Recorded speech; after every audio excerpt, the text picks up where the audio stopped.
participating in the debate at Select Committee. I understand the next call is a split call, and I'll ring the bell at 4 minutes. Andrew Little. Thank you, Mr. Speaker. It's a pleasure to rise and speak on the Land Transport Management Amendment Bill, and to reiterate Labor's opposition to this piece of legislation that will only ever take us backwards.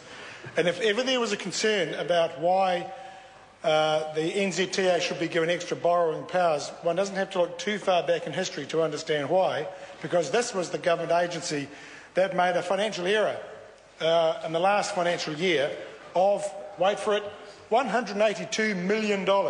They miscalculated. $182 million. And they had to get additional Crown financing to cover that gap. That's the level of mistake they made, and this government now wants to give them powers, greater powers to borrow to cover their mistakes.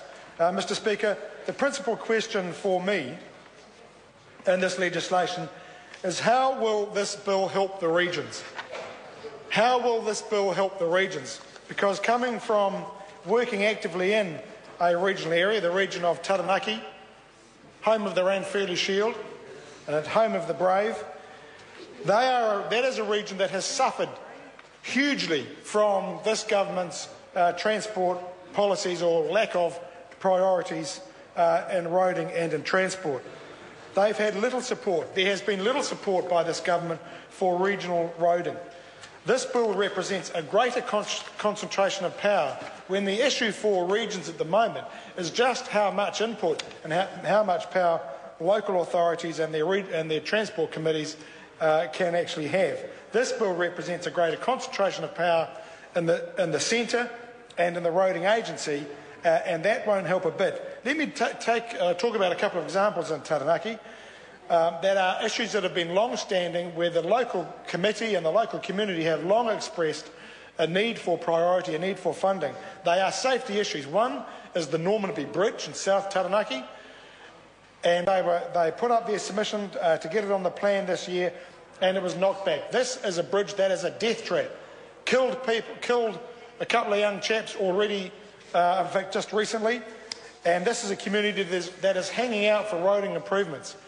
It won't be that expensive. They have already attempted to divert local money into what is a state highway to fix the problem, but they cannot get it fixed, and they can't get NZTA on board to fix it. And the most recent long-term plan that NZTA produced hasn't fixed the problem at all.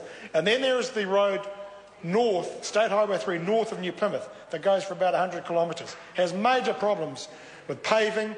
There's no shoulder. There's issues about the bridge abutments and the uneven surface. And there has been no money at the centre for it. The region has tried to use regional funding to fix up bits of that road, but it simply isn't enough. And what will happen now is, if this bill goes through as it is, we can just see an even greater concentration, less voice for the local community in that. Let's have a look at one aspect of this bill, Clause 61, which amends Section 96. Under Section 96 at the moment, there is a quite explicit and clearly set out approach to be taken when the agency is considering funding of roading. And it requires the agency, in terms of its operating principles, to exhibit a sense of social and environmental responsibility, and that includes a host of things. Avoiding, to the extent reasonable, adverse effects on the environment. Ensuring, in relation to its functions, and to the extent practicable, that it consults with persons and organisations in the region. That it takes into account the views of the local community. And that it meets the requirements of consulting with local Māori. All of that goes in this bill. All of that goes in this bill. And this bill, if it does one thing that is bad amongst everything else, it is it guts the opportunity for local communities to have a say and an input into the priorities for their transport needs. And that is wrong.